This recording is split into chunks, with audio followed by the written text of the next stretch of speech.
Okay. Okay. So I'm thinking we're probably going to have to re-edit the entire thing. That's okay. So this I'm is just a gonna practice. Yeah. We might still post it, but you know, as our first raw attempt at this is Octopunx. Behind the scenes. Exactly. Karen and Dava of Octopunx doing the voodoo that you do. Painting cameos the good way. Okay.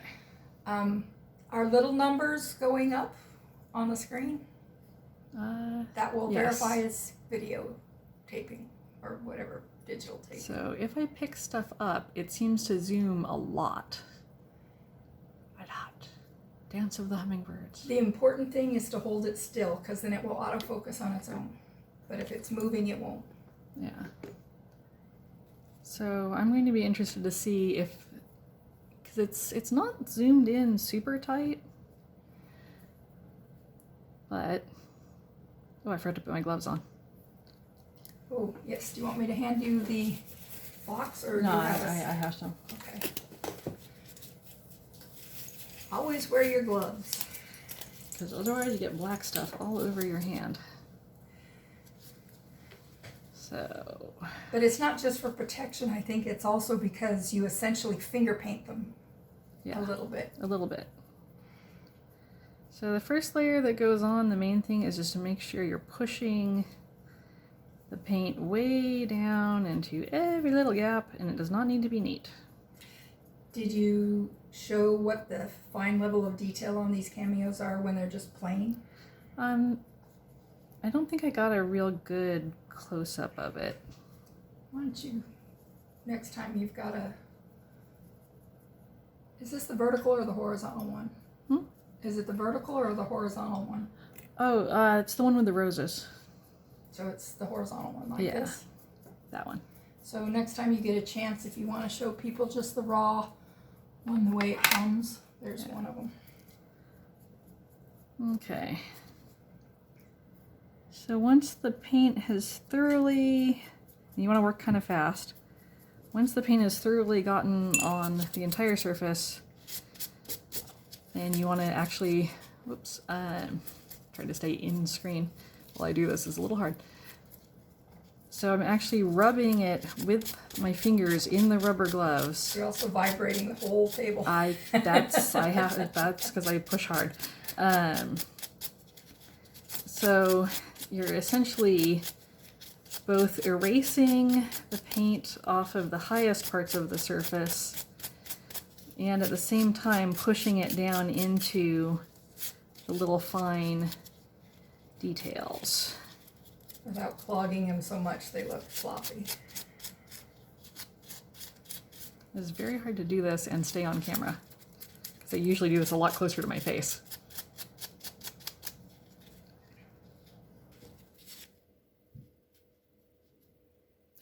Can't stay in frame and see what I'm doing at the same time. So that is the first pass of the antiquing. And you can see every little teeny tiny detail, even on the hummingbird wings, that are really tiny. And if there's any spots that you want to take up just a little bit more, you can actually use a toothpick to very carefully buff just the edges. And I work very fast, which is, well, partly because I've been doing this for a long time.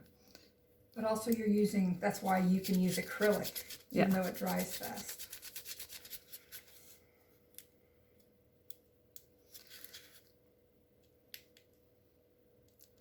So with the toothpick, you want to rub very lightly, because if you press too hard, it can actually scratch it. Or end up with little bitty bits of bamboo all over your work, neither one of which is ideal. Okay, that's looking good.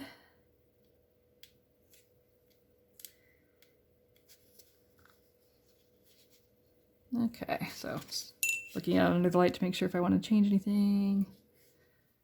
Nope, looks good.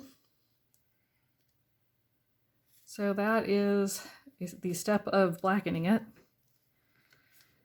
And then I was thinking to paint one of the Baphomet cameos that I already antiqued. So you have to wait overnight for the black to dry before you can start the color, or it will smudge all to heck and make it pointless.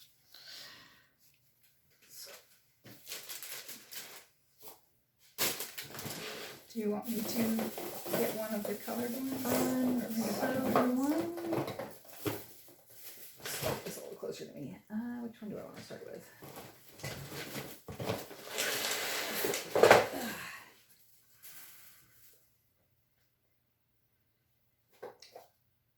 We have lots of colors. Lots of colors.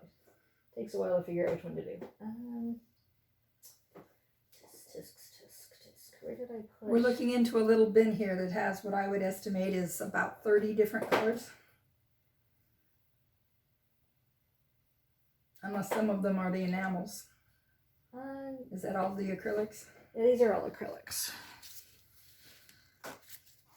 And I hate jar paint because it's so freaking hard to open. Do you want me to open it? Yeah, I usually I don't have the hand pain that you have. Sometimes I have to have John manhand it for me. If that one won't open, then I'll... Yes, I need to decant these. Oh, here we go. I have a pair of kitchen scissors that has a little thing up near the loops that have little jaws, and it gives you enough leverage that you can torque anything off.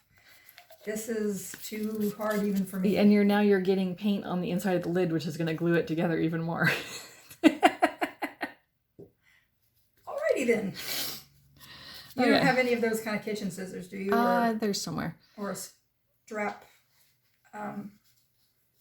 What are they called? So I was going to see if I could show the size of... I own a strap wrench, but I'm not sure where it is. Can I get it to focus on the paintbrush? I was going to try to show... You have to touch the thing you want it to focus on. Here we go. So I don't know if you can see it. It's a 5/0 brush, which is very teeny. This is not even my smallest brush. I actually have some that are even smaller. So I like to use the paint that's in the lid because it's easier to control how much I get on my brush. Right. Because you want to get just a teeny tiny amount.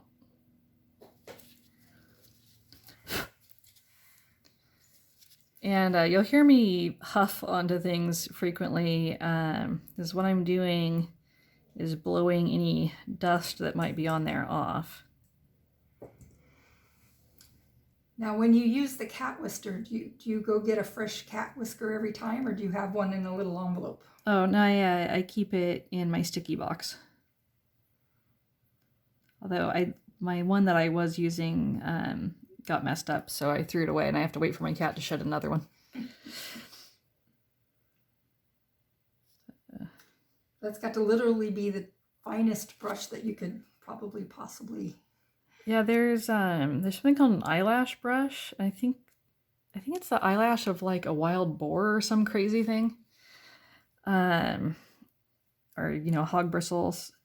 And well, those can be pretty thick. Yeah, it's this tiny, thin little thing. And I find that one is too thin to be useful for me. Like if I was going to do that, I'd need to wear magnifier glasses.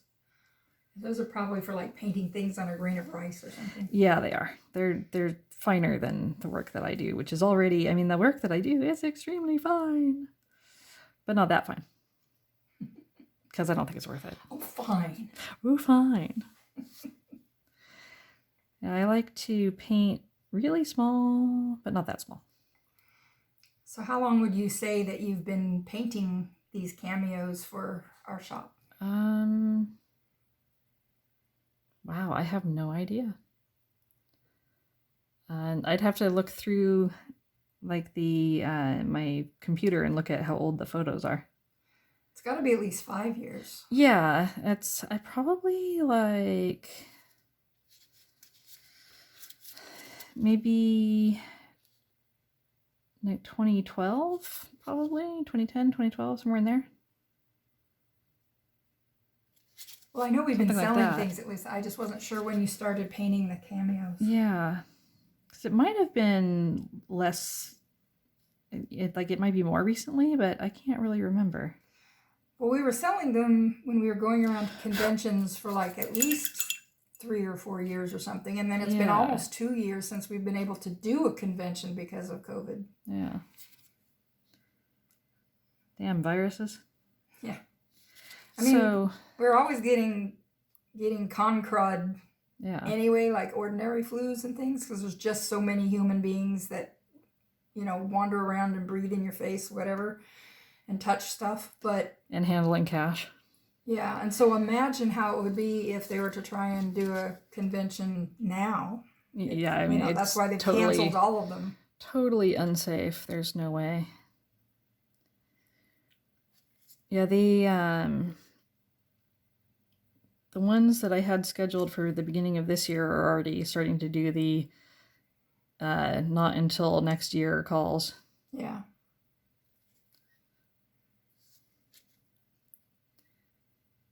So I think they should have a virtual one though. Like we did some and it didn't really garner any money for us. Like it garnered some like the large properties made some money off of it. But it didn't really do a lot for Artist Alley and the small vendors. Well, no, I was just thinking just to keep the con culture going. Yeah. Like, have some interesting guests and have appropriately scheduled, They did what was basically talks that you could go to and virtual panels. Them. Yeah, the panels. Yeah, those actually were pretty cool. I thought that went well. And you could pay a subscription to be able to view the panels and the guests and see the previews of the movies that they show, and you could have people have links to their Etsy stores or whatever if Yeah. Well, there's a reason that I made 10% of the sales we normally do. Yeah. On the other hand, you don't have to travel. You don't have to get a hotel room. And I made 1/10 of the sales that we normally do, but I also had 1/10 of the expenses we normally do. It's just that I now have $25,000 worth of booth fees floating around out there that are not resulting in sales until we can go back to work. So that's a little scary.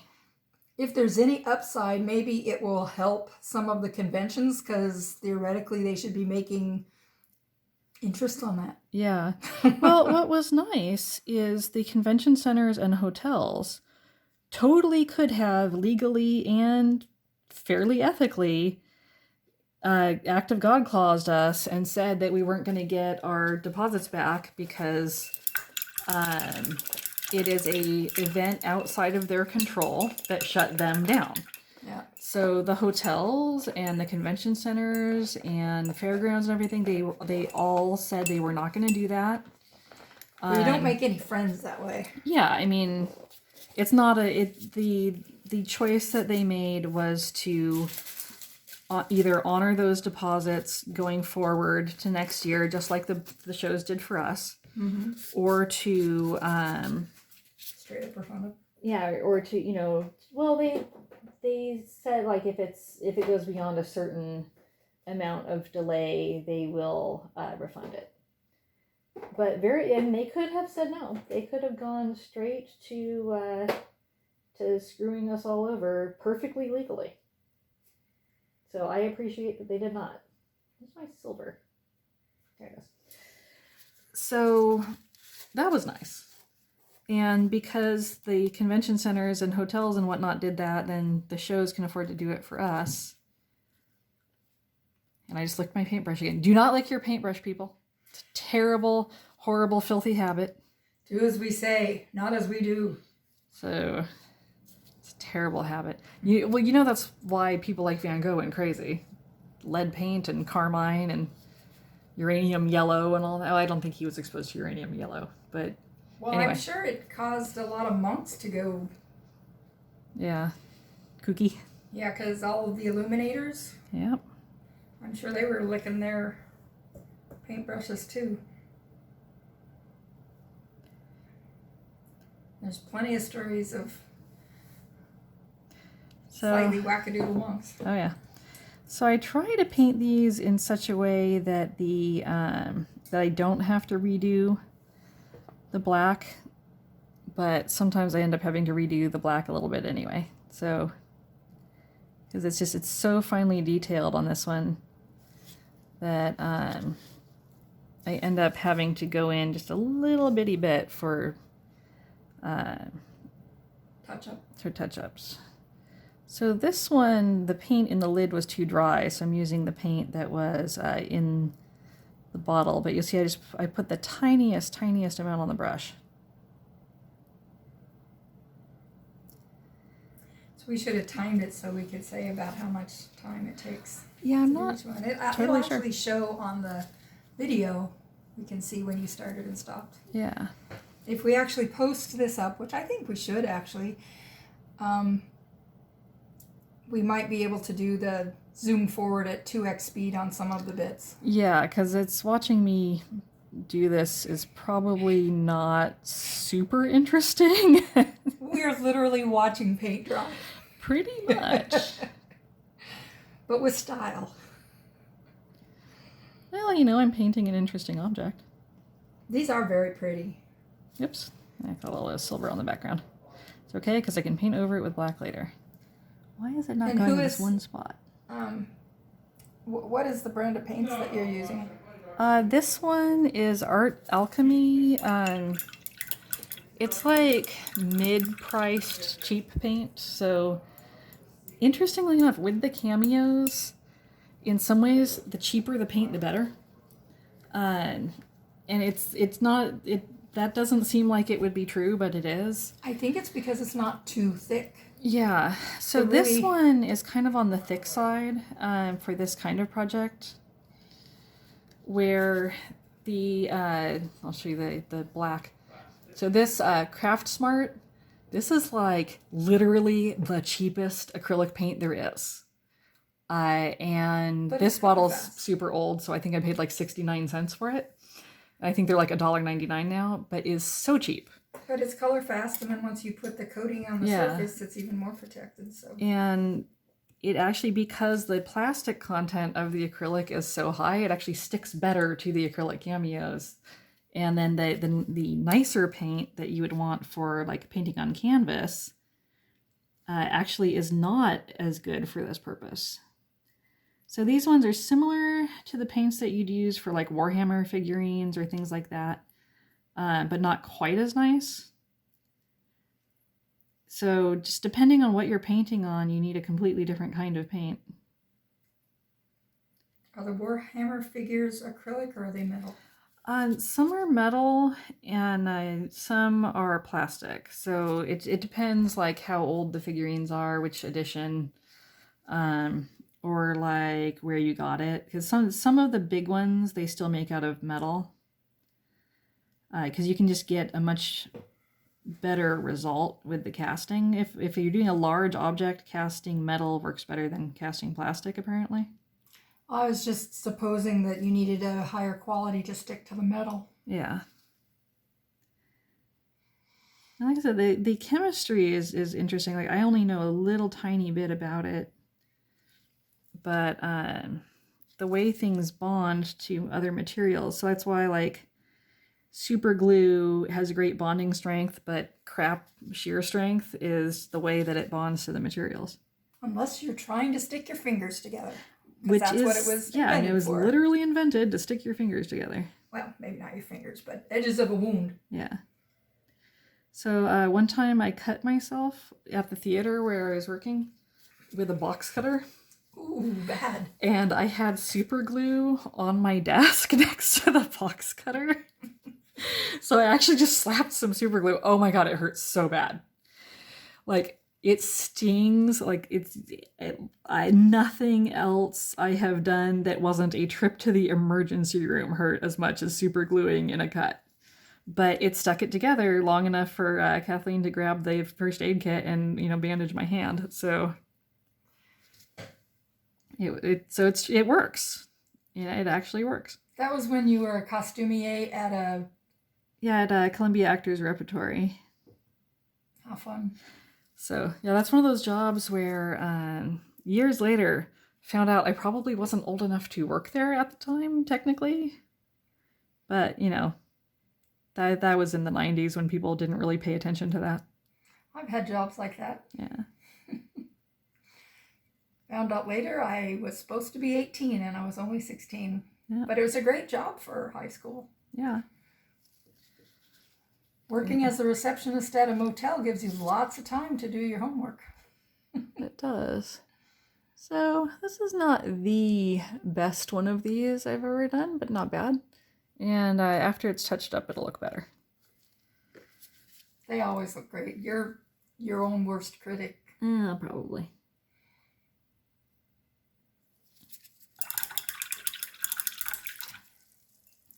So you might just check the camera just to make sure it's still recording. It looks like it. Awesome. Yeah, little numbers going up. This is our first official tutorial. Well, if you can call it that. I call it that. You're making something and you're showing how you make it and giving some explanation. That's a tutorial. Well, yeah. Doesn't have to be rocket science.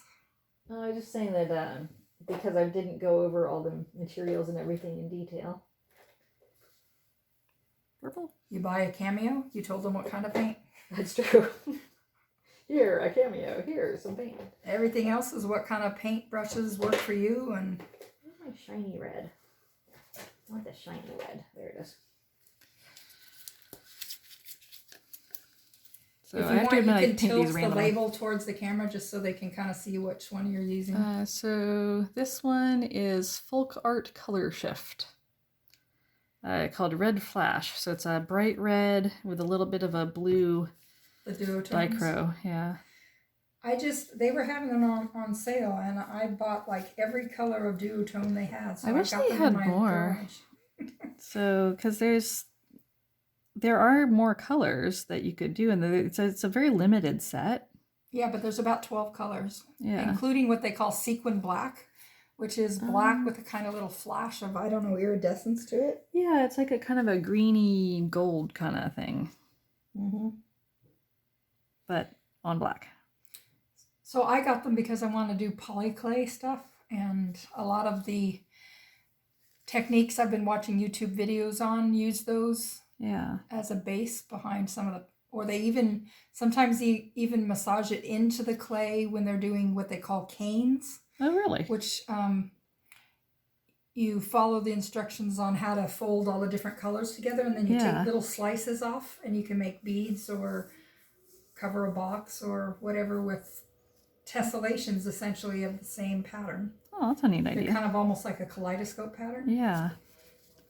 You know what? I should have put the red on before I put the silver on. And put a little more silver over, have like 3 layers. Yeah, I probably will. Usually I find, because the line work is so fine on this particular Cameo, it usually gets like 3 layers of paint. Sort of an iterative process. Yeah. And the duo colors, they're kind of thin. The possum's back. It comes by every day at the same time. Every day. There he goes. That's so funny. I have to admit, your possum's a little cuter than the possums that scared the crap out of me that time I thought I was about to pet a cat. Oh, yeah. Well, I think the city possums are kind of more chill and cuter. Also bigger, though. I mean, that thing is huge. It is the size of my cat. So, I actually like possums. I know most people think possums are scary and raccoons. Hissed at me. Well, yeah. And my hand was like you're probably centimeter from its teeth. Yeah. So, most people are like, oh, raccoon's so cute. Oh, possum, so scary. I'm not afraid of possums. I'm afraid of raccoons. Seriously though, they come right up to the door and put their paws on the door and look at you like, "Hey, human, let me in." You're like, "No way, I'm not letting that. You were gonna eat me." I know that's where the cat food is. They know. I have seen it try to face down my cat, and so that's why Bella is not allowed to go outside at night. Is because she will try to fight the raccoon, and the raccoon will kill her. Like that's not okay. I don't want my cat to get hurt. California are more chill than the ones that were in Lawrence, Kansas, where I was at the time, because it never gets below freezing in this part of California, and I mean almost never. And very rare. It literally has food growing everywhere. Food falls from the trees because there's fruit trees everywhere around in my yard. And people should like gather up and share it with other people more than they do, because a lot of it just falls to the ground, and the squirrels and the possums and the tree rats and anything else that likes fruit just has a feast year round, because a lot of them just grow year round. Yeah, I get lots of birds in my yard too because of the fruit trees, which is nice. But they eat the stuff right off the tree. They don't wait for it to fall on the ground. True. Yeah, the birds and I we fight for the cherries. So I always end up eating, and I like to eat my fruit about 1 or 2 days before most humans do, because that's when the birds eat it. So if I don't take it then, I don't get my share. So there's this complete jerk squirrel. I think it's a particular one. He is so entitled, that squirrel. Whenever the peaches come right, we'll try and pick some peaches. Because, I mean, it doesn't actually go in my yard, but it has branches that go way over my yard. And the way it works is you're entitled to the fruit on the branches that arch your yard. So we'll get the picker. Remember that time that we borrowed the picker? And every single peach that we picked, there was 1 or 2